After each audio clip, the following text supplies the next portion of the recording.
The assignment's more fun. Oh, this is the wrong week.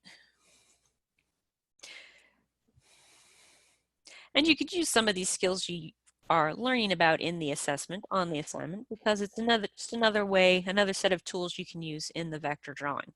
Okay, oh, career integration. I guess I should mention that quickly.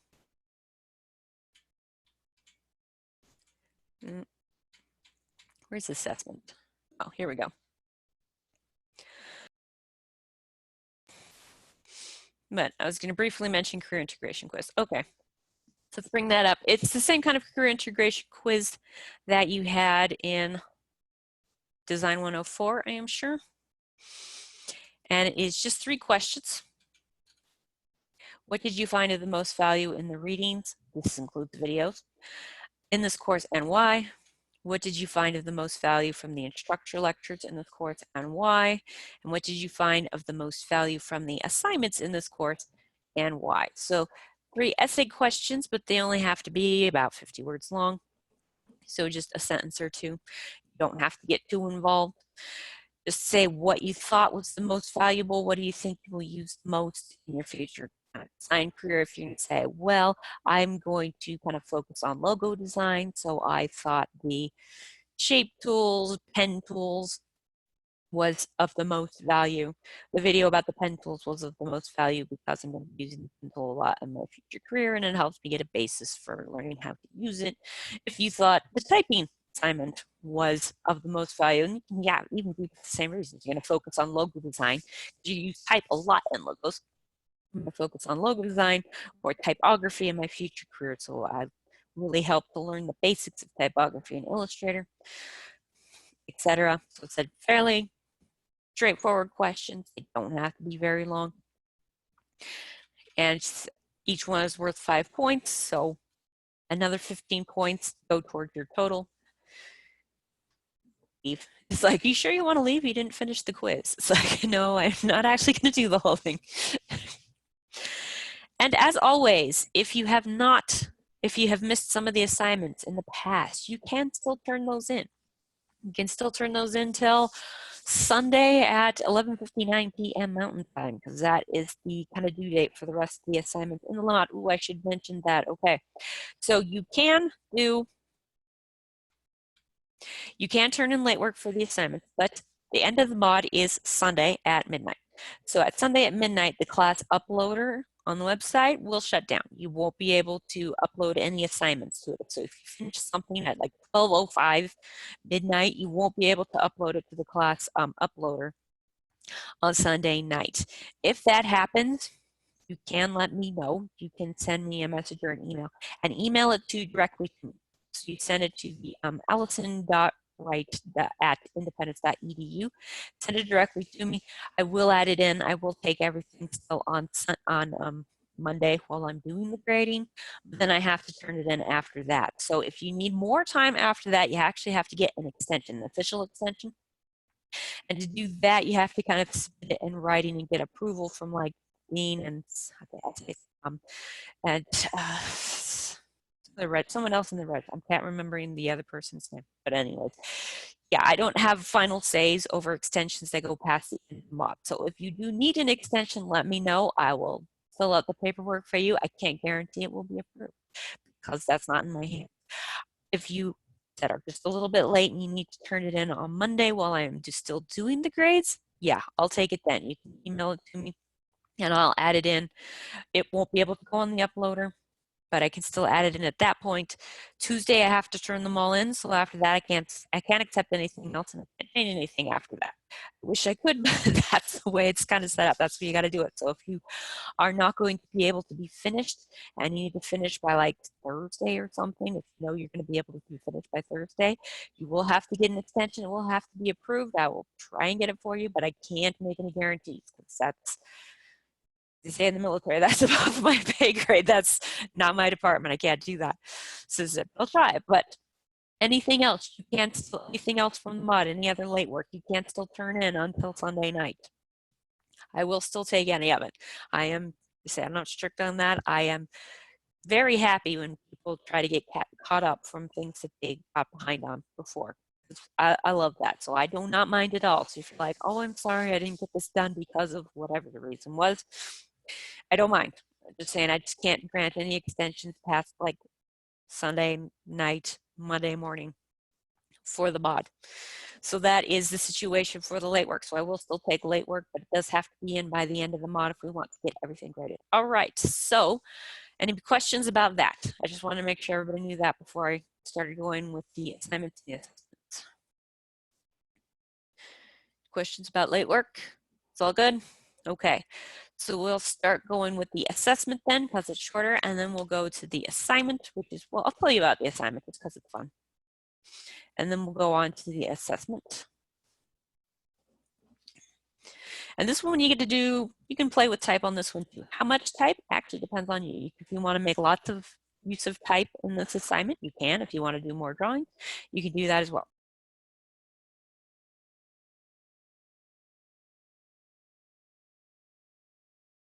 So for this assignment, you can use any of the tools that we've learned so far. So you can use shape tools, you can use pen tool, you can use brush tool, you can even use pencil tool if you want. And we're going to make another drawing. This one's going to be like a family crest. So it doesn't have to be like a real quote unquote family crest. It can be however you want to make it.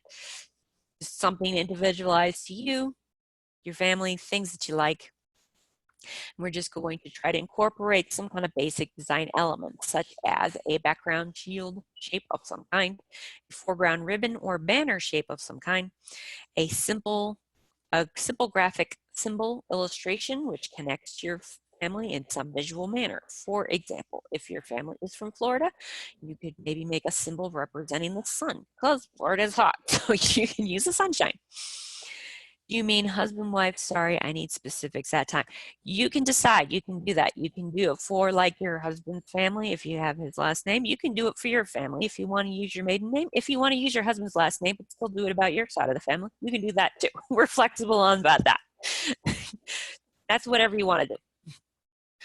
So you would just need to also have your family name spelled out. Like I said, this could be your first name. This could be your last name. It could actually be a nickname if you want to, because this is personalized to you. So you can make it how you want. So if you are married, it can be married name, it can be maiden name, it can be nickname, it can be, you know, however you want to do that. Just to be some kind of name somewhere, type of some sort. Finished file should be at 8 inches by 8 inches on a single artboard. You can use as many colors and effects as you like. So you can use any of the tools that you want. You can use any kind of artwork effects that you want.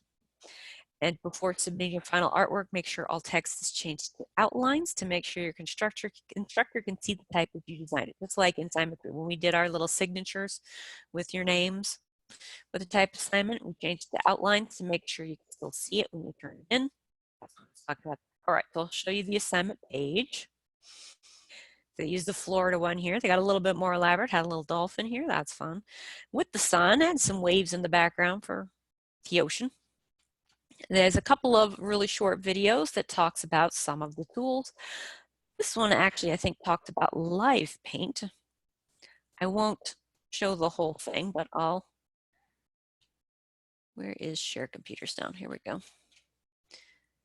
Let's just play a little bit of it. Let's look next at the video we talked about paint.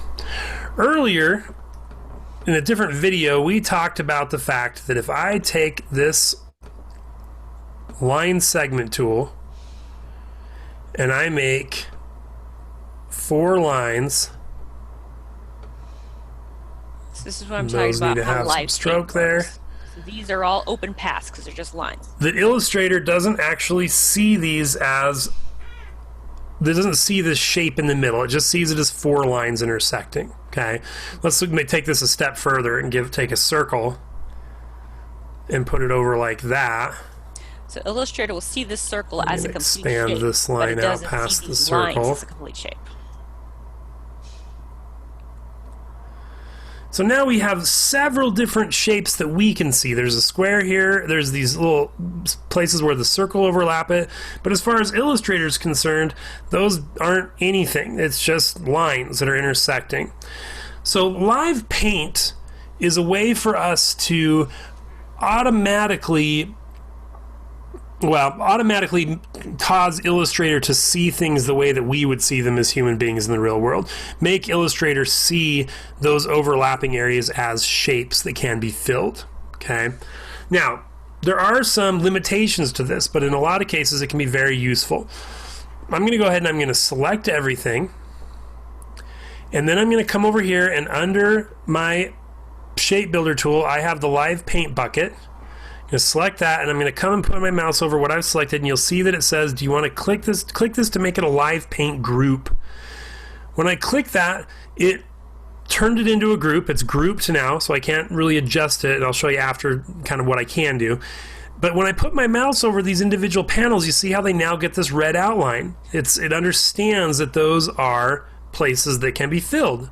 So I can come up and I can choose a color and come down here and put my paintbrush in there and click it, and it fills that area.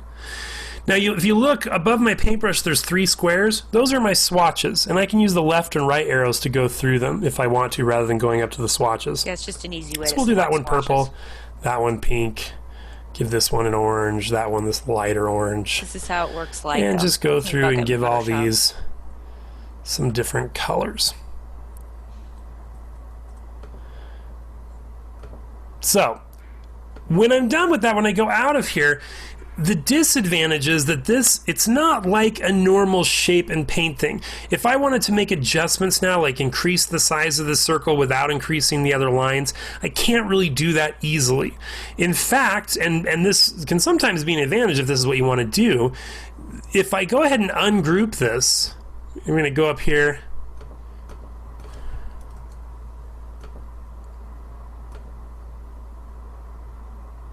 Oh, sorry, right up here. I forgot to expand this. Same issue that we have sometimes with Live Trace. So remember, when you're done with Live Paint, it needs to be expanded in the same way that you have to expand Live Trace. So I'm going to expand that. Now it's finished and complete. And now I can come up to Object and I can ungroup it. And you'll see that if I move, they're not grouped. If I move that, this is what it really is. It created different shapes under there that were the right size to fit within that. I'm going to go ahead. Okay, so that's probably enough to get the idea of what that is. So Live Paint is just another way you can do things in Illustrator. And I said it acts more like the paint bucket does in Photoshop. Once you turn something into a Live Paint group, it will let you paint things where there's kind of intersections of lines instead of just where there is full shapes. There's advantages and disadvantages to that. If you want to play with it, you can. If you don't want to mess with it because you're learning the other tools, that's fine too. We're just giving you more options that you can use. This video is actually a little bit longer. It's about 1 minute more left, so you can finish up that if you want to get it started. This one talks about Shape Builder. We already did talk about Shape Builder. We'll talk about Shape Builder and Pathfinder 2 when we start doing the demonstration, because these will be opportunities to use Shape Builder and Pathfinder to make our different shapes. So it's just another thing you can possibly try, another thing you can do. No, we're just going over the assignment and the assessment for this week, and we're going to actually demonstrate the assessment first. But right now I'm talking about the assignment, which is kind of making a sort of kind of family crest type of idea. So let's go see some of the example pieces. So, okay. This is, I'm going to put this in an announcement. This is a template you can use to do the family crest kind of shaped. You don't have to. You can do more simplified versions of it. You can do more creative versions. If you want to do something very modern, you can do that. But I'm going to put this up in the announcements just so that you have something to go off of if you want a template to work from. So this just has a lot of symbols that you might use in something like a crest. You could use any of these shapes here if you want to. You don't have to. You do need to have some sort of shield shape. You can pick any of these, or you can make sort of like a plain circle. Do that. You can do add-ons to this, or you can keep it fairly simplified, however you want to do it. So this was some of the example pieces. These are the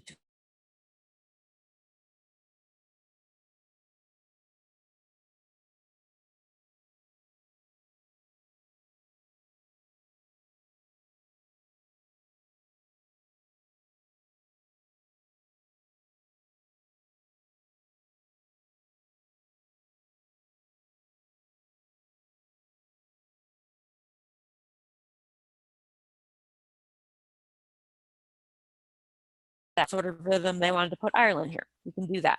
If you want to do something like that, you can just put the name there. You can do something else, whatever it is you want to do. Did something happen? It's just frozen. We can't hear you talking anymore. Great. All right.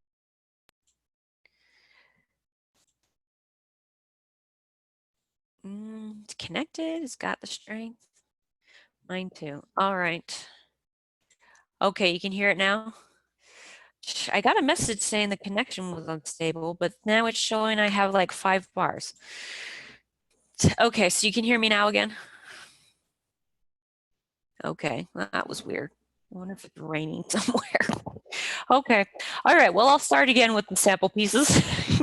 These are the sample pieces you'll see if you go to the assignment page and you download on the sample pieces.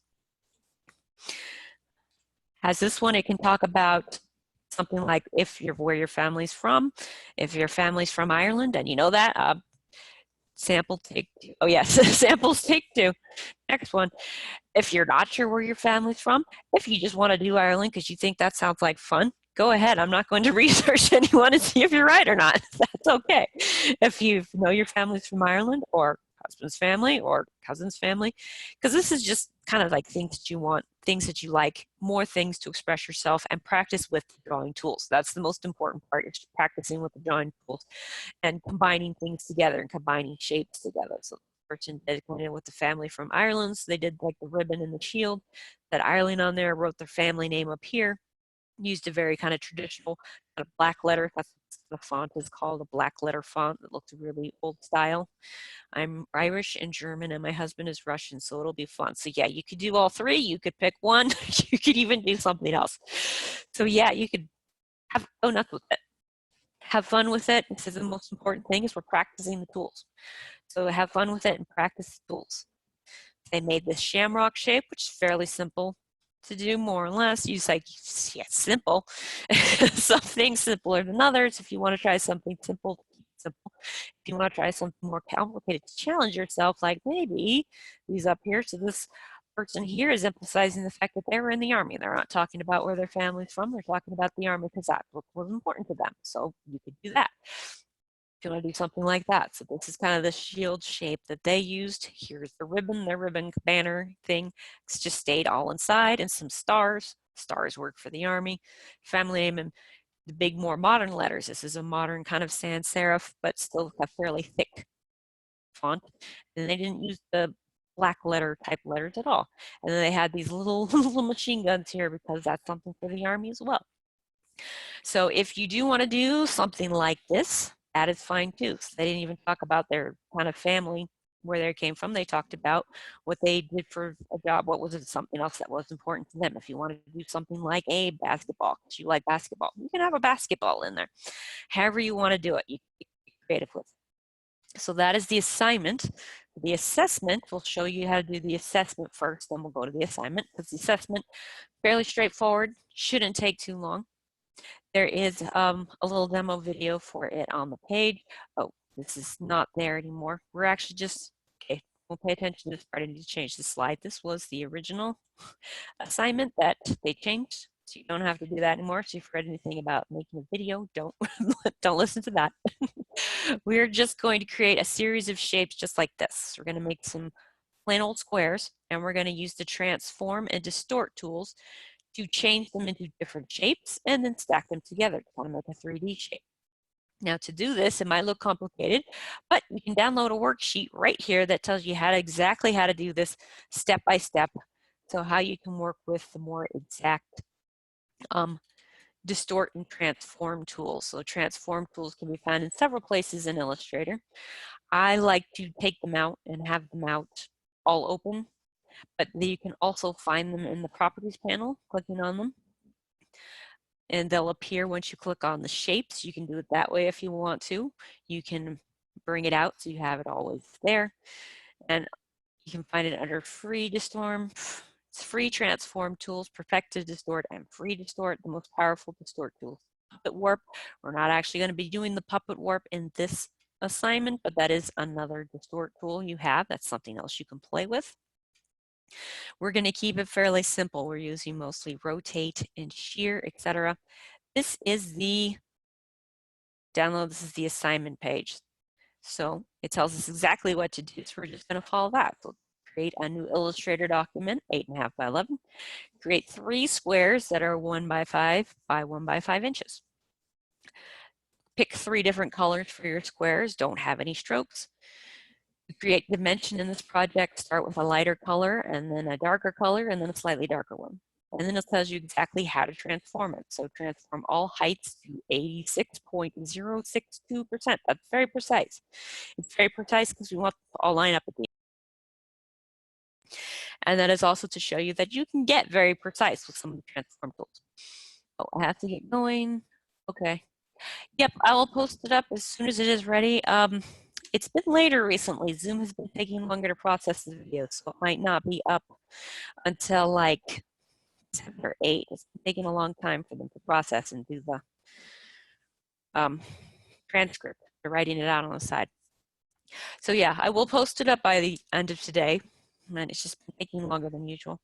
But oh well, okay. Yeah, I'll see you then. If you have any questions, go ahead, ask me, text, email, whatever you need. All right, so we're going to transform all the heights, basically make them shorter. Shear the first square minus 30 degrees, shear the second and third square 30 degrees, rotate the first 2 by minus 30, rotate the last by 30, bring the pieces together to create a cube. So just have that kind of off to the side in another window so it's ready to go. And then move away from libraries here. Let's just make a new file. So we're going to file, new, 8.5 by 11. Yep, 8.5, 11. Don't need 2 artboards, just need 1. Create. Just gonna make the 1 artboard. Here we go. Now we're going to make 3 squares. So let's get our rectangle tool. Remember, if we take the rectangle tool into the artboard, click once, we'll get the dialog box. So we want to, whoops. I only changed the dimension on one side. 1.5 by 1.5. So we want it to be a square. So right now our square is a white with a black outline. I'm going to take off the outline entirely and pick a color. So we're going to start with a lighter color and then get darker. So let's start with this lighter orange. Now to make another one, you can either click this 2 more times and make it like that. You can also copy and paste, which is Command C, press Command C and then Command V, make another one. So I'm starting lighter, going a little bit darker. Now, just because designers have the perfectionist streak, I want to make sure everything is lined up when I'm putting it all together, because if it's misaligned, it's going to bug me. So I'm going to go over here to my Align tools, right in here. So it says Align Objects. So if I want everything kind of lined up and spaced evenly, I actually want to pick this one right here, which is Horizontally Distribute Centers. And it looks like they were pretty aligned to begin with. And I'm just going to say align the tops so they're all there. All right. So again, I can select all of these. If I hold down the Shift key, I can select multiple things at one time. I can also click and drag to select all of them at one time. And I can either copy and paste again, which is Command C and then Command V. If you're on a PC, it's Control C and then Control V. I can also hold down the Option key and drag, and that will copy everything that I'm dragging down. If you're on a PC, that's the Alt key. You hold down the Alt key and drag instead of Option key and drag. So here we have our 3 boxes. Now we're going to start doing the distortions. It says scale all of these to 86.062. So I've selected all of these. Now I'm going to Object, Transform, Scale, because that will change the size. I want to be uniform because that means it will affect, no, I actually want non-uniform on this one. And this is just kind of the last thing I was transforming, the last thing I changed the sizes on. It's using those sizes from there. But I don't want to do that. I want to leave the horizontal at 100. I only want to scale the vertical aspect. And I want it to be 86 point. 0.062. So that will mean I will make it shorter. If I put 86.062 right here, that would make it shorter and skinnier. But I want to keep the width, and I just want to change the height. Say OK. No, that was the opposite. I wanted to change it the other way. Ours. I am a doofus. That said horizontal right there, and I put it horizontal instead of vertical. All right. And by the way, you can also do Command Z to undo on these as well. Command Z is still your friend, just like it was in Photoshop. Okay, now they're shorter. That's what I wanted. I just wanted to make them shorter. So now I can copy these again, Command C and Command V, Control C or Control V. And of course, I have to line them up again, because, you know, the designer perfectionist streak, that's the control freak tendencies we have. So now I have the shorter boxes. Now what do I do next? I have my boxes that are all shorter. Shear the first square by -30. So I'm going to pick the first one, go back up to Object, Transform again. This time I'm going to say Shear. And I'm going to say -30. Oops, I put 0.30. -30. If you just put 30 and not -30, you'll get a different direction. All right, that's what it looks like if I do -30. Yep, just the bottom row. Because I'm showing how they change. This was the original one. I'm just going to leave it there. Then I change the height. I'll leave it there. Now I'm going to change these ones. Now I'm going to change the next parts. Shear the second and third 30. So I can select both of these at the same time because I'm doing the same thing to both of them. Object, Transform again, Shear again. It's going to be 30, not -30. Okay.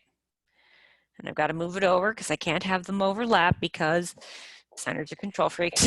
It doesn't actually matter if they overlap here or not. I just have to make them line up nicely. Okay, so let's go back. Rotate the first two -30. Rotate the last square 30. All right, so I'm going to select this one. Hold down the Shift key. I can select both of these. I can say Object, Transform again. This time I'm going to rotate. See, before we've used rotate as just using the arrows on the corner and rotating it how we want to. This is how you rotate if you want to rotate something like exactly 30 degrees. It's 30, right? Double check here. Rotate the first two squares. -30. Yes, good thing I double checked. I want it to be -30. They will look like that. And of course, I have to make them line up just because. Rotate the last square 30. All right, so now go Object, Transform, Rotate again, but this time I'm going to rotate 30. So now I will copy these again, and now I can put them together. Because the reason why we were doing this exact kind of rotation is so we could end up with this kind of exact shape. So there we go. So that's all you need to do. You just want to manipulate these squares using the transform and distort tools to make this kind of cube shape. That's all you need to do for the assessment. I'm going to say File, Save.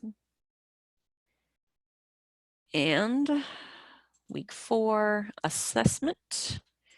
And just save it as Design 103. Assessment 3. And your first and last name. So that's all you need to do for the assessment. That's fairly straightforward. Just make the boxes and then just follow the instructions on the Word document that you download. Just follow it step by step and create the cube at the end. That's how you can do things in a more exact manner. So I showed you how to use it from Object using the Transform from there. You can also find Object Transform in the Properties panel. You see Transform there. You click on that and it gives you more options. I think that it's just easier to do it from this side. If you want to try it from doing from this side, go ahead. If you want to bring out some of the windows for the transform tools, right there, you go again. This looks a lot like the one over here. I said, I just think it's easiest if you just go from Object to Transform. Yeah, but that is the assessment. Fairly straightforward. So now we can move on to the assignment, which is where you get to have more fun, because you get to do more free-form kind of drawing, and we're going to talk about swatches and all that kind of good stuff and making your own custom swatches. So let's go back to the assignment page. Any questions about the assessment?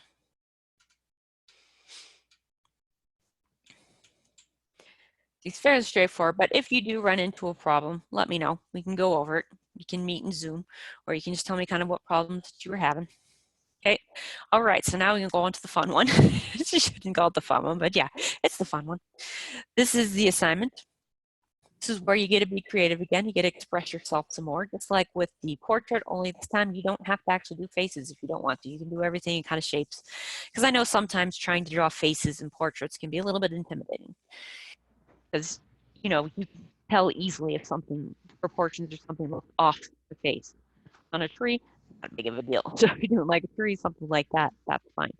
If you want to do something like, say, with a dolphin, and you aren't quite, I can't spell dolphin, you aren't quite sure of your, it's got the football team. You could incorporate the Dolphins football team if you want to, but we'll say, yeah, okay, here's pictures of regular dolphins. If you want to use something to use as kind of a template, a tracing thing, you can go to Google search, you can go by usage rights, filter for label for reuse with modification. That means photos that people have uploaded that they said are free for other people to use for different things. So you can do that for this assignment and say you want to, that would be a good one to use. Use this one to use it as if you want to trace over that one, because these ones are saying that people are free to use. Now this is fine for school, because for educational purposes, there's a leeway in the copyright laws because you're just practicing here. You're practicing your skills. You're not actually using this commercially. If you do want to do something commercially, if you need a photo of dolphins to use commercially, like for a logo, for a brochure, for a website, for whatever, I'm not sure I would really trust Google search like this, because these can be uploaded incorrectly. You can have something on a Flickr that says it's Creative Commons license that other people can use that maybe it actually wasn't. So for if you want to do something commercially, you might be better off using like a stock site, or using something from Adobe even has their own stock site. If it's a picture of your own, if it's posted somewhere and you can maybe talk to the artist to make sure it's, you know, up there, just it's generally kind of okay, but it's something, you know, you wouldn't really want to risk that if something was wrong, because things on the internet can be wrong. But for school purposes, this is a fine way to do it, because you're looking for labeled for reuse with modifications. I mean, someone has uploaded saying it's okay to use, and you're only using it for practice anyway. So if you needed something like a picture of dolphins because you wanted to put a dolphin on your seal, you can look for one this way. If you want to do, you don't have to do pictures of dolphins, obviously. I just thought of that one since it was right there. You can do pictures of whatever you want. You can do simple kind of graphic shapes like sun. Using the sun would be fairly simple. You would just make a very multi-armed star. So it'd be like a 12 to 15, a star with like 12 to 15 arms and like a sun. So you could do that and skip the dolphin part if you want to.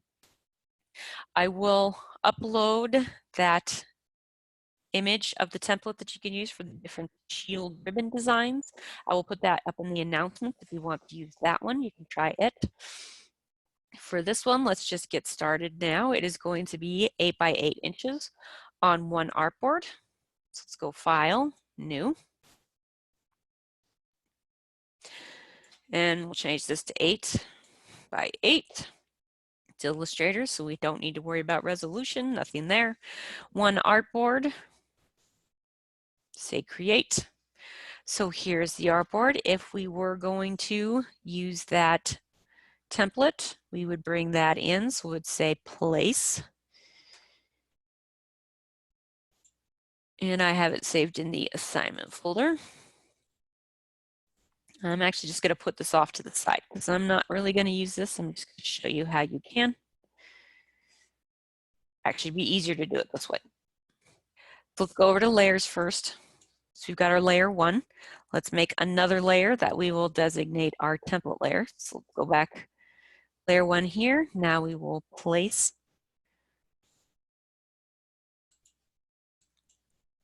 our template on layer 1, and we go back and turn this into a template layer, just like we did with the faces, the template faces.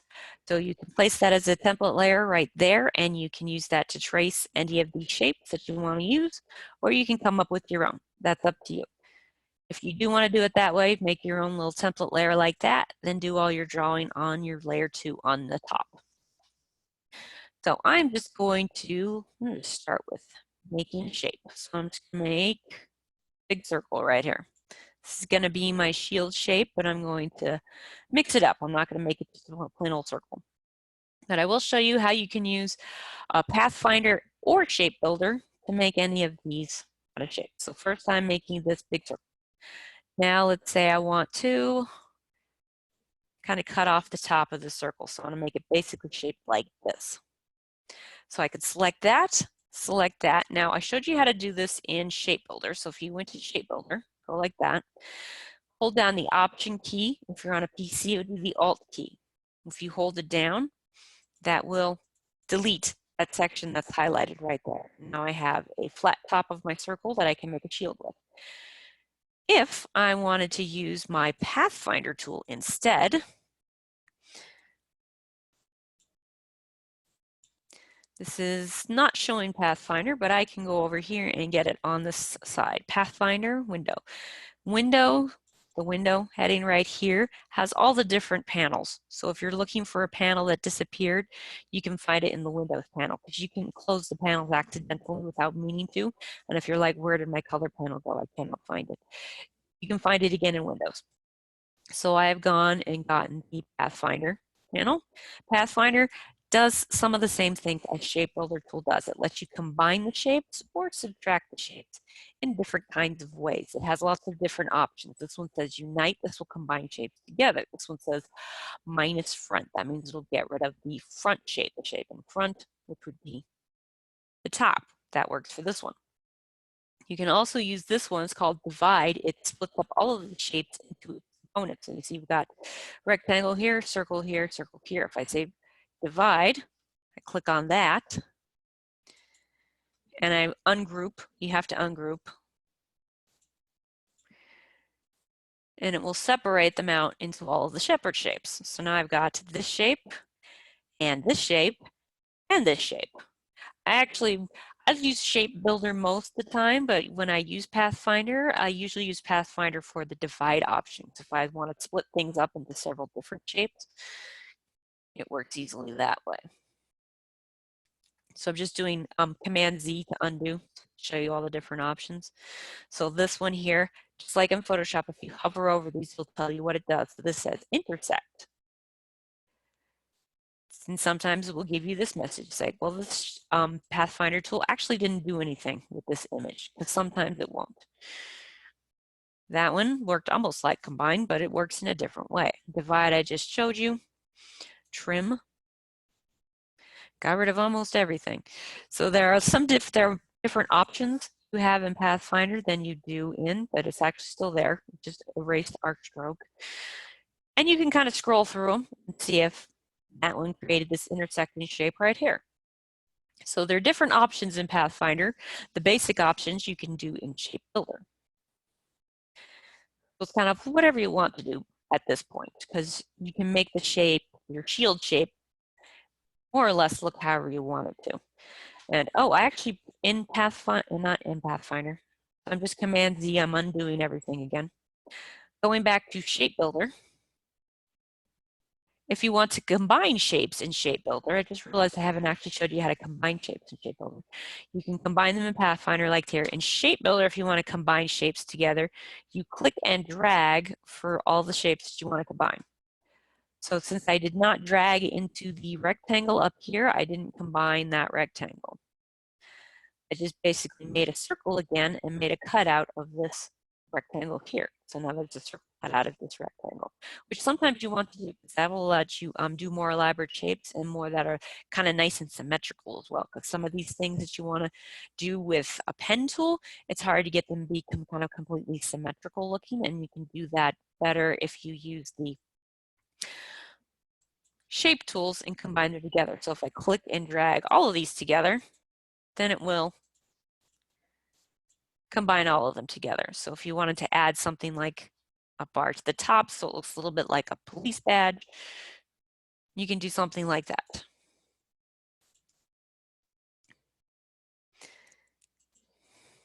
So I'm going back to just having this rounded flat shape.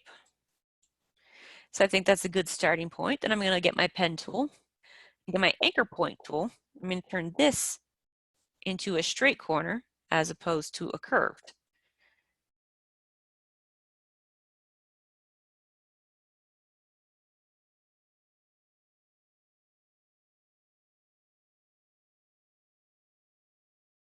And now if I want to, modify it from there, I can use my direct select tool. I'm selecting both of these points at the same time and I'm moving at the same time. This is so they move at the same time, so everything's symmetrical again.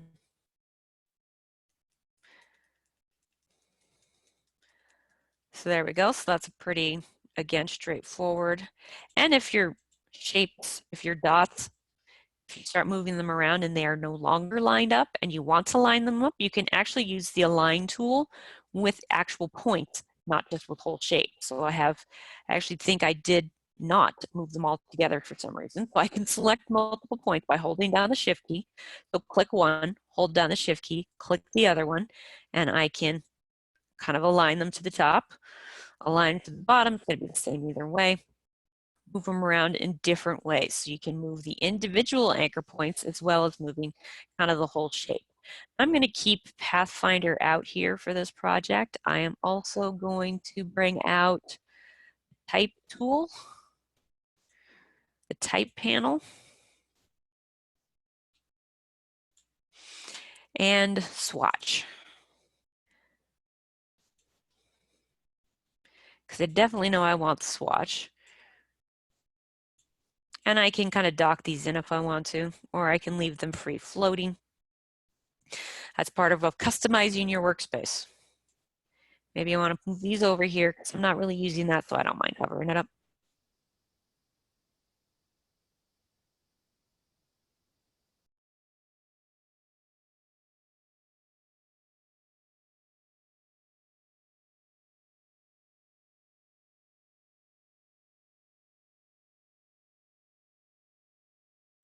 I can either add a point to it and try to move it with like the pen tool, or I can make more interesting. Is my voice cutting out again? Can you still hear me? All right.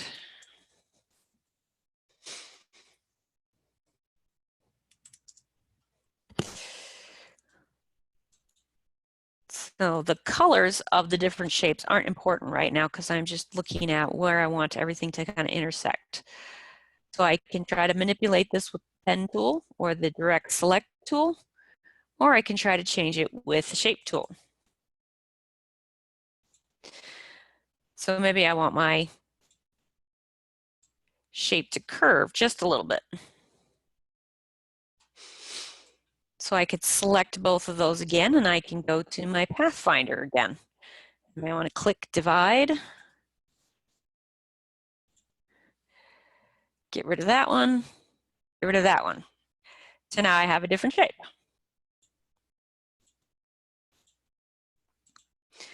If I think, maybe these points are too high, I can move it down. So there's a lot you can do. And with Shape Builder and with Pathfinder, you always run into the risk that you end up with extra points that you might not necessarily need. Just a drawback of those two tools and something you want to look for.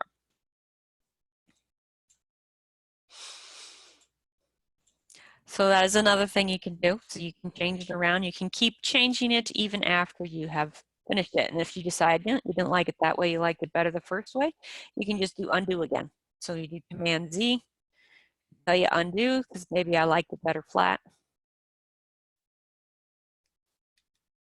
So I'm just doing Command Z, Control Z if you're on a PC. Actually, I don't need to do that anymore. I've got my flat top again. Maybe I did like my flat top better instead of the curved. Again, that is up to you, however you want to do it. Zoom is being strange today. All right, let me know if Zoom is still doing strange things because it's acting up. Here's a basic kind of shield shape. What you want to do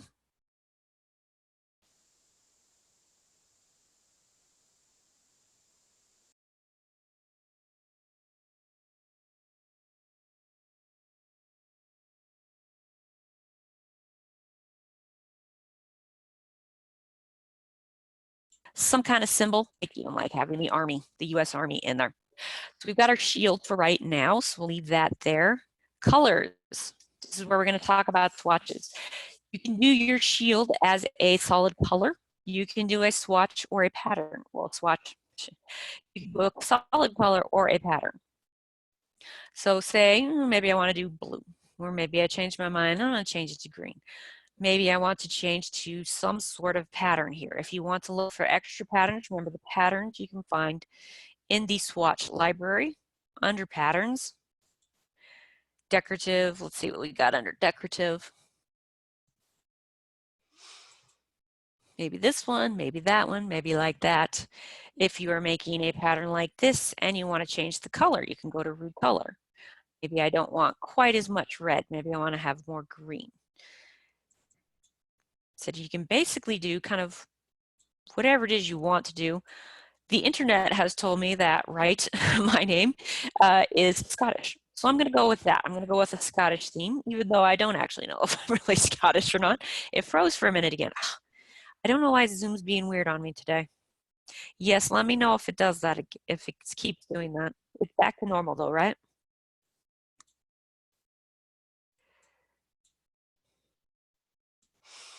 So you can change the color of existing swatches from right there.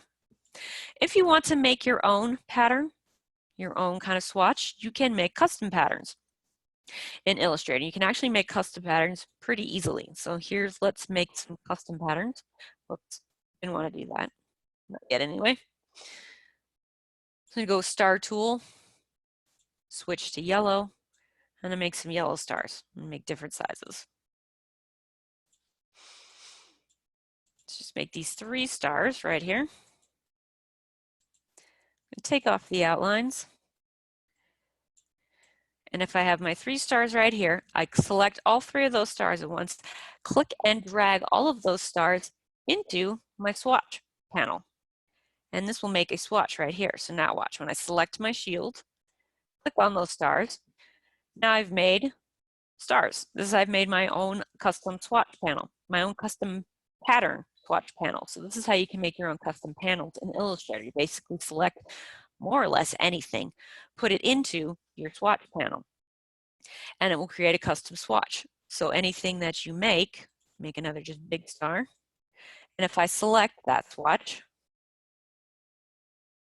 close that here, it'll put that swatch panel. You see, if I just select some objects and they don't have anything in the background, it will be a transparent background. You can see through that background. If you decide you want to have a color in the background there, you can select a color for your background, say Object, Arrange, send it to the back so it's actually in the back. Kind of line it up nicely. Select all of those together, drag it into your swatch panel again. Now I will select my shield shape one more time. That is how you make, I've had an outline on this one, so it carried the outline over into my swatch panel. So the swatch has an outline right at all these places. So that's actually kind of a fun look. But if you don't want that, select your shape and take away the outline. And then you would repeat the process. Drag it over into the swatch panel, select your shape, select that swatch. There we go. Now the outline's gone because there was no outline right here. So that is how you make your own. And if you decide you don't want these, like say I don't like this one with the outlines, click and drag it into the little garbage can to delete it. And you can delete any of the swatches that you aren't using if you start building up to a whole lot of custom colors and custom patterns. So you can do custom colors on your swatches, you can do custom patterns on your swatches. If you want to do, you see this, how it makes the swatches, it repeats them. So it basically tiles them. You've probably heard of tiling before. So it basically lies them out like it was made of a tile, it's back and forth. So you can see a repeating pattern to it.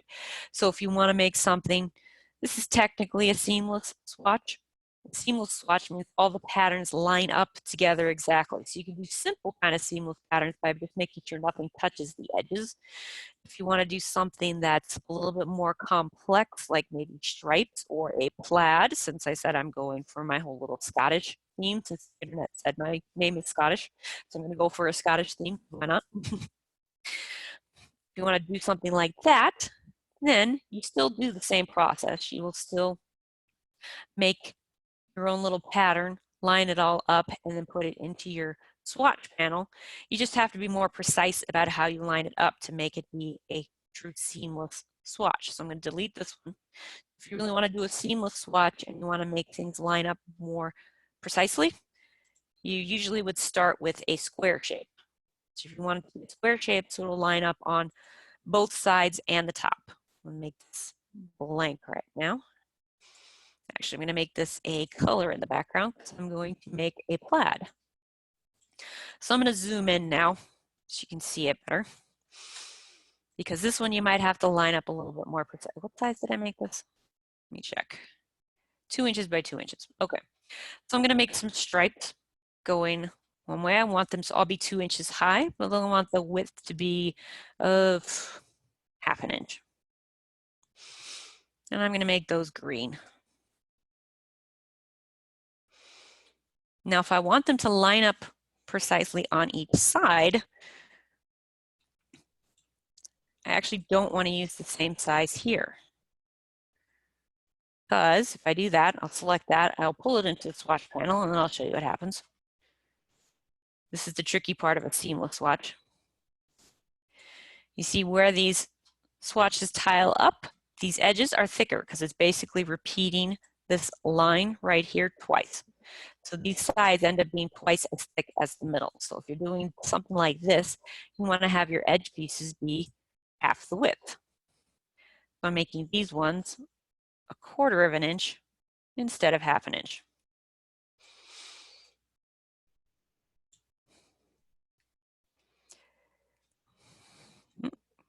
Need to repeat this one first.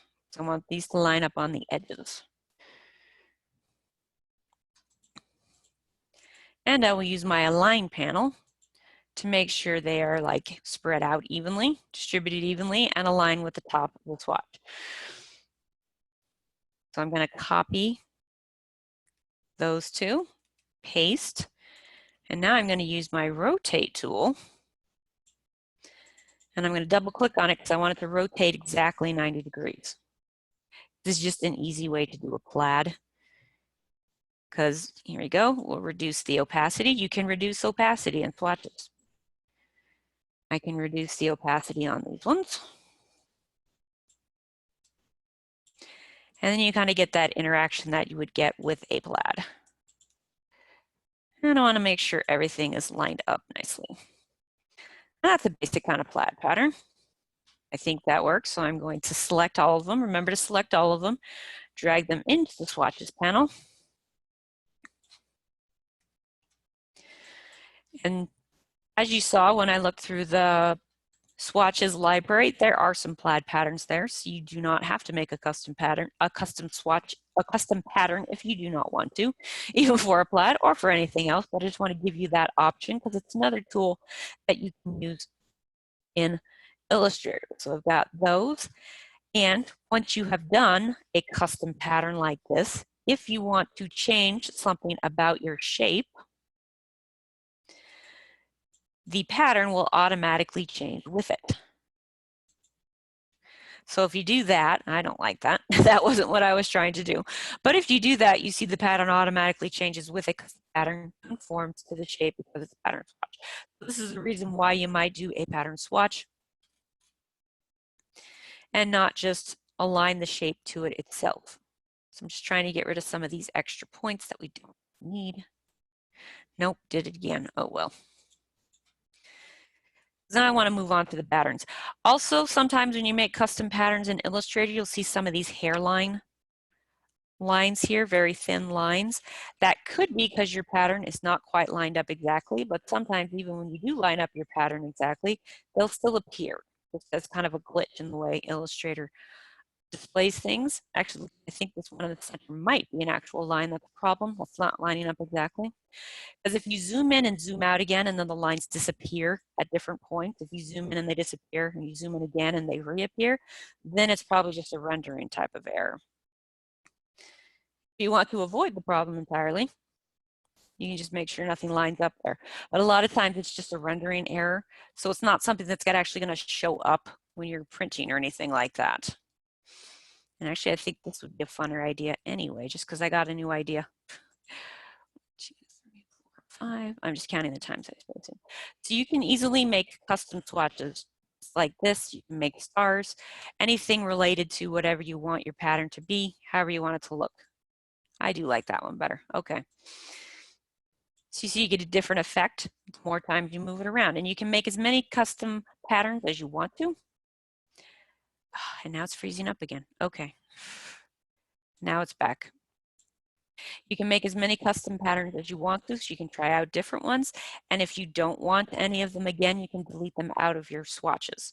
So I'm just going to leave this here for right now because I'm going to move on to some of the next things. You need a shield shape, some kind of color or fill in the background. You can have a pattern. You can have just a solid color shape. You can have a stroke on it. Oh, I put my stroke over there. I want my stroke to be over here.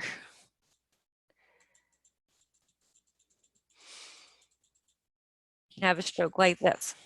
So you look like you have more of a defined edge there. So you do something like that. And you can change colors. You can make it be whatever you want it to be. Okay, so now we're going to move on to playing with the colors. The ribbon, the banner ribbon shape that's in the front. So you can trace something like this. You can freehand draw something else. You can also do this. This is part of the brush stroke. So I'm just going to draw a completely straight line. So if you want a completely straight line with Illustrator, you can get the pen tool, click once, hold down the Shift key, click again, and that will make a straight line. And then you have to press Escape to get rid of that tail because right now this is an open path because it's just a line. If you hold down the Shift key, it'll make sure your line stays straight. So this is a very thick stroke. I'm going to go back to number 1 here. Now, if you open up your brush tools again, I showed you how you could use some of the brush tools to do texture and different stuff before. There is also an option in your brush library for, is it under borders or banners? I think it's under decorative. Yep, decorative banners and seals. So let's open up that one. And it will give you a selection of different kinds of ribbons banners that they have already preloaded as brushes in Illustrator. And that one looks like a tag on a package. That's an interesting look. So some of them would work for this project. Some of them are a little bit more crazy. You can do things like this because we're not too picky about how you do your ribbon or your banner. It can be something more traditional. It could be something a little bit more crazy. It's more how you would like to do that. So here's one.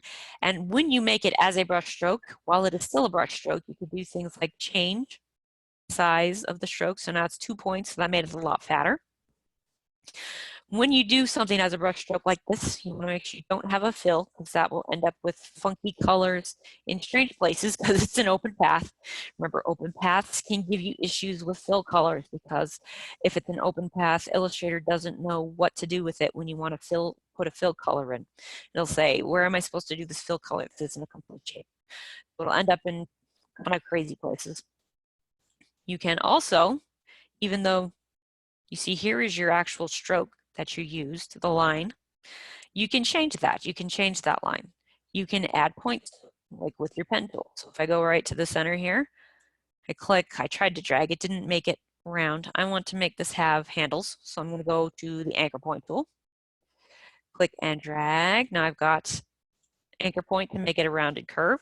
So now I'm using the arrow keys on my keyboard to move it because that lets me move in small increments. So this will change the angle of the banner that I used. And if I move the handles, that will again change the angle.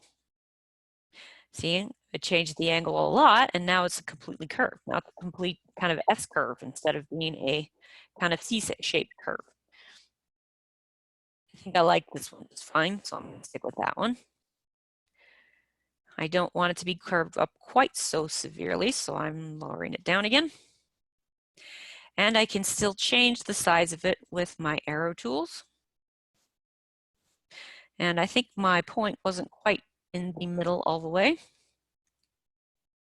which is a risk you will run when using things like this. But those are different ways you can use the, and if you want to change, it will change with still the same different, it will still use your existing line to change banners. So it'll be slightly different depending on which kind of banner seal that you're using. So you can do either of those options.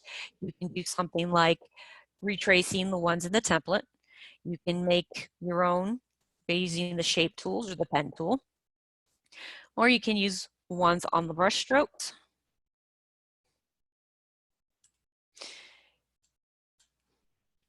Using the decorative seals and banners.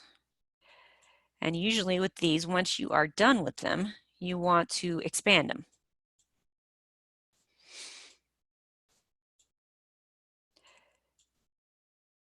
And this, I kind of wanted it to be all the way around the shield, but maybe I will just leave it like that.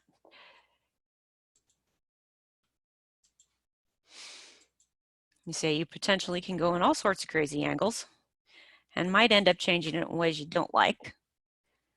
But that's one of the things you do when you're working on stuff like this. You're experimenting. You see what happens when I do this, what happens when I do this.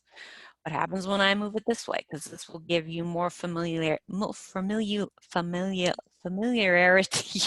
I can't talk today. Make the tools more familiar. And you can still rotate. Rotate a lot. You can rotate with the rotate tool, however you want to do it.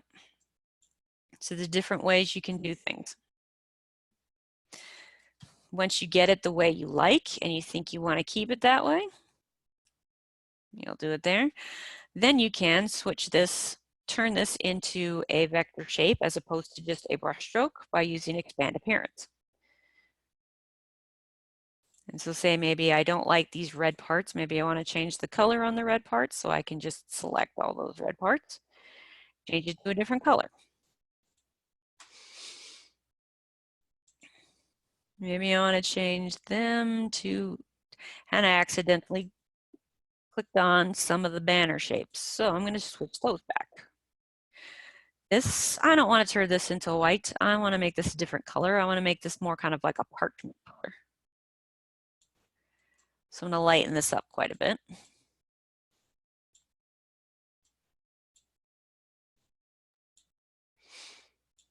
A little bit more yellow in there. All right, now I'm going to add that swatch in, create a new swatch.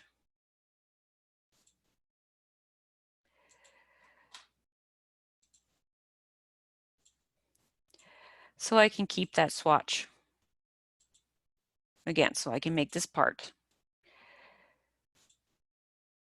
that parchment color. And back to, I don't want this red. I'm going to make this the blue. And yeah, when you expand things, it will group it together. So you have to be careful. Do not accidentally pick the wrong one. But if you do, you can go back and fix it. You can also ungroup it, make it a little bit easier. Make this, I like this, having this be a gray. That was a good one. And you can zoom in. Control Z. I mean, Control plus sign. Control Z is undo. Control plus sign is zoom in. If you keep clicking on the wrong thing, then zoom in and it makes it easier to click on the right thing. Because then you're able to get a little bit more precise, because in Illustrator, you can zoom in as much as you want. You don't lose any resolution.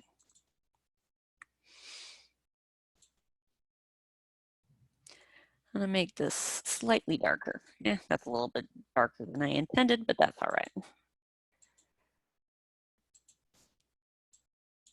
Just because I'm giving it a bit of dimensionality. I just want it to be a little bit darker than the other swatch. New swatch. So now I have my shield. I have my banner. Now I can, let's do the name first, and then we'll do the symbol of whatever you want to be your symbol. Because type is always fun. And again, when you click on this, it's all grouped together. So as long as you don't, if you ungroup it to move it around, make sure you group it again, because that just makes it easier to move. Because if you decide, I want to put this up on the top now. It's easier to move it when it's all grouped together, so you don't have to move each individual piece. That will just take longer and increases the chance that things will get misaligned. So I'm going to do some type. And I will just use my last name because that's what is allegedly Scottish, according to the internet. It said, don't actually know if it really is, but that's okay. 60, so fairly decent size, right about there.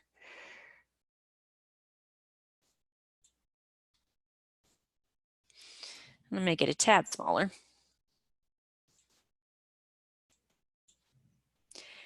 And, oh, I never showed you shape on a path. I will show you shape on a path because I want to make this curved to fit the banner. So first I will kind of figure out what kind of font I want to use. So you can use any font that you want to, any font that you like. If you want to try and do more of the kind of traditional looking for a family crest, you would use a black letter font. So these very decorative, very old-fashioned kind of medieval looking fonts. Really, that's okay. I'm kind of, Adobe considers this a black letter font. All right. It's like black letter, you usually think about things like this. These very heavy decorative type styles. We'll go with that one. Looks good. All right, so if we're doing type on a path, this is the type I want to put on a path because this is just the name. Make your path first. So for this, I'm just going to use the pen tool. I'm going to create a path. And I'm just going to create the path following the same curve of my ribbon banner. And because this is an open path and this had a fill color selected, I've got craziness going on. So I'm going to get rid of that fill color because fill colors on open paths can cause crazy things like that because Illustrator gets confused about them. So I'm just going to try to make this path a little bit more smooth so it'll follow it more nicely. I can keep the stroke color so I can see where it's going to, where it's going, what it looks like, how much I want to tweak it. And then I'm going to zoom in here. Okay, first I'm going to copy my text up here. So Command C, copy. And I'm going to zoom in here and place it on my path. All right, I'm going to move this. I'm going to dock this just to get it out of the way. Collapse it. There we go. So here is my path. I have already copied my text. So I'm going to move over here to Type on a Path tool right here. And when I get to a path, select it, and that is where it will be. So it's putting in the placeholder text right now because I just clicked on it. So if I go paste, that'll paste the type that I just copied. Now that doesn't quite line up, so I can take my type tool again, click back there, use the space bar to move it around. And I can still change the size. 48, let's try 45. I can still change the tracking, so I can spread it out. 75. I can still change, I can edit the text in any way that I can edit normal text, but I will edit it and it will follow this path. So you see this outline, the outline will disappear. So if you do want an actual outline color there, then you would kind of copy and paste the actual line there afterwards or redraw it again because the outline itself, the stroke will disappear when you put the type on a path there. But that will let the type follow the curve of your ribbon if you want to do that. If you use a straight ribbon, that's not necessary. If you use one that is like this and go in at an angle. You could do type on a path at an angle. You can make whatever kind of path that you want, and the type will follow it if you use the type on a path tool. It's right next to the type tool. You can hold on the type tool, get the type on a path tool, and that's how you do type on a path. But you don't have to use it, but that's another option that you have. All right, so we've got the shield, the ribbon, the name. Now I need some kind of graphic design element to put in the background here. So what do I want to do? Let me get my pen tool. Now this is where you might want to trace something. You could use one of these elements here if you want to, just if you like crowns, why not? I actually live in Utah, so I'm going to draw some mountains, because there are mountains here. Scotland does not have mountains. Well, it kind of does, but they're very short mountains. Nothing like the Utah mountains.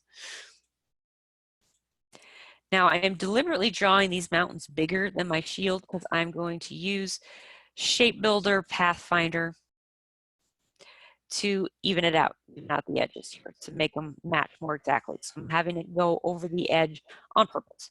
So yes, I can see that it's gone too far over the edge, but that's okay, so I'm going to fix that in a minute. But I'm going to start with drawing the kind of mountains themselves. This one's like the Florida idea. So you have the purple mountains. Actually, let's make them a little more purple. The purple, yeah. Here we go. So I've made some very basic mountains, but you can use basic shapes. It doesn't have to be anything elaborate. You can make it more elaborate if you want to. Nothing wrong with that. You could do these mountains, make them all symmetrical. Kind of bugging me, they're not symmetrical, but mountains really aren't symmetrical, so I'm going to resist the urge to make them symmetrical and leave them like this. I think I will add some snow caps, just because that's a good looking mountain. And I'm just using all straight lines with the pen tool. We'll change this to white. And that is also another good visual shorthand to signify that it's mountains. So you see, oh, there's some jaggedy edges. Oh, that must be snow. These are mountains. And it gives us a little bit more dimensionality too.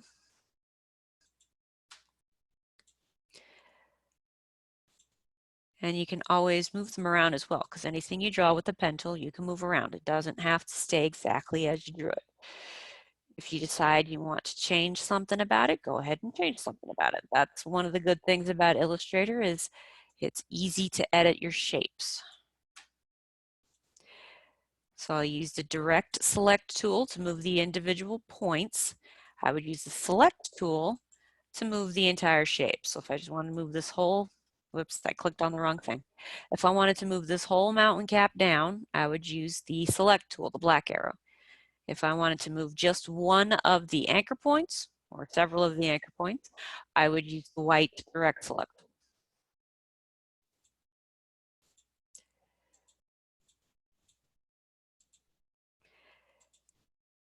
Okay, so there we go.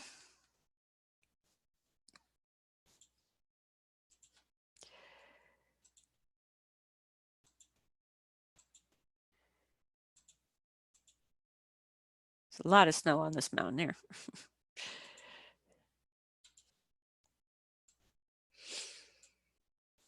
There we go. So you can just make some simple kind of shapes, elements, depending on what you are doing. All right, so I want to line these up. I can use Pathfinder or Shape Builder to kind of line it up. First, I think I'm going to make this stroke be a separate shape. I will show you why in a minute. So I'm going to say Object, Expand. I'm just going to expand the stroke. I'm going to leave the fill like it is because I just want the stroke to be separate from the shape itself. So see, we've got our separate stroke. All right, now I'm going to use Shape Builder.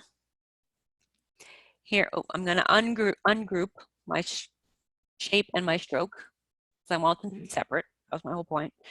Select the shape, select the mountains. I don't really need to select the snow cap because I'm not doing anything with them. They aren't touching the edges. So I can go back to Shape Builder, press Option, get rid of that edge, Option, get rid of that edge. Okay, I lied. That one is getting in the way, but that one I can move pretty simply.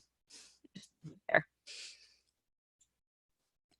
All right, now the reason I wanted to do it this way, I think all of my shapes kind of shift slightly. Show you why I wanted to do it this way. Because now I can have this, I'm going to select these shapes, select them all together, my mountain shape and my shield shape, which is in the plaid right now. I'm going to send both of those to the back. So now any overlap that I might have with my mountains and my shield shape is now covered by this large stroke, which I turned into a separate shape. So that's the reason I separated the two before I did that. That's kind of optional. If you don't want to mess with that, you don't have to. Oh, see, I have this more shape down at the bottom, but this one I can move pretty easily just with the pen tool. So I'll just add a couple points and move them just up behind the ribbon, and then you won't see them. You could use Shape Builder or Pathfinder right there again. And that is the basics of what you're doing. Make some sort of shield shape like this, some sort of object symbol in the background. Symbol, it can be very simply done. It can be more elaborate if you want to. That represents you, your family, where you're from, something you like, something you do, something you want to do. Maybe you could do like a paintbrush in the background if you're like an artist. You can do computer background in the background since you want to be a graphic designer, and graphic designers do computer lots. If you're working on websites, the computer might work too. Whatever you want to do, you can make any kind of shape. We just want to make sure it's all vector drawn. We don't want to use placed artwork. You don't want to say, I showed you how you can find pictures of dolphins. You don't want to use an actual photo of a dolphin in there. You want to make a vector drawing of a dolphin because that's what we're practicing here. We're practicing our vector drawing. We're practicing our vector skills. And you can use that either by using the pen tool or by using the shape tools, working together with the pen tool or in combination with Pathfinder, etc. All right, does anybody have any questions? We've got like 3 minutes left of class. Any questions about any of these things that I talked about swatches, about type? Oh, when you're submitting it, you want to, see I made my type on a path. Now I want to go to type, create outlines. That way my type, my font won't disappear when I submit it. Because if you submit it and the computer you're submitting it to does not have that font, it will replace it with a different font and it won't look the same. So I changed it to create outlines. So now it's no longer type on a path, now it's just an outline with the vector shape. So I would save that. Design 103, this is assignment 4 instead of assessment 4. And then your first and last name.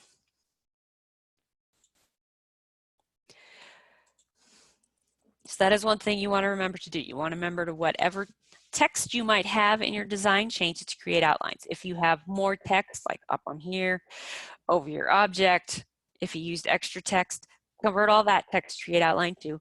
By the way, when converting text to create outline, okay, if I have it selected like this with the black arrow and I go to type,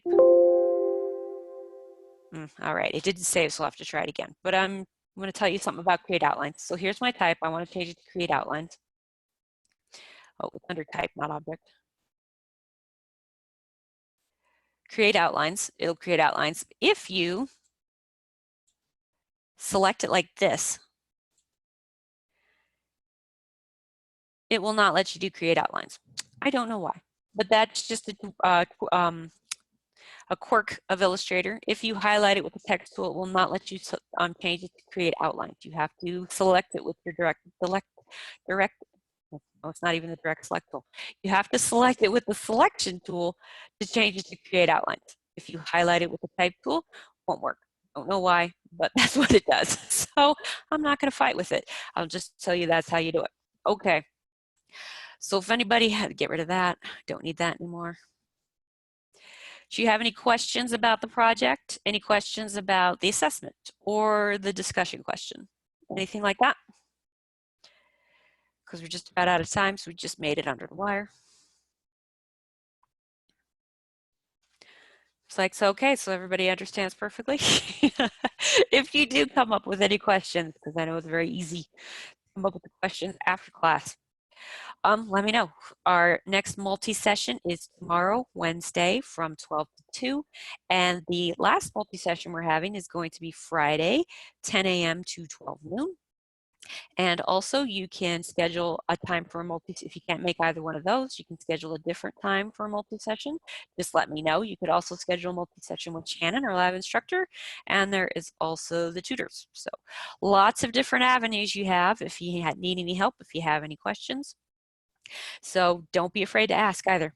I love to help, seriously. That's why I'm doing this. I want people to learn this. I want everybody to pass. Everybody can pass. So one, have fun with it. And thanks everyone for coming. And I will hopefully see you at the multi-sessions. And if I don't, I won't see you at the next live session because this is the last one, but I might see you in the next class. So hopefully I will see you at the multi-sessions. And thanks everybody for coming.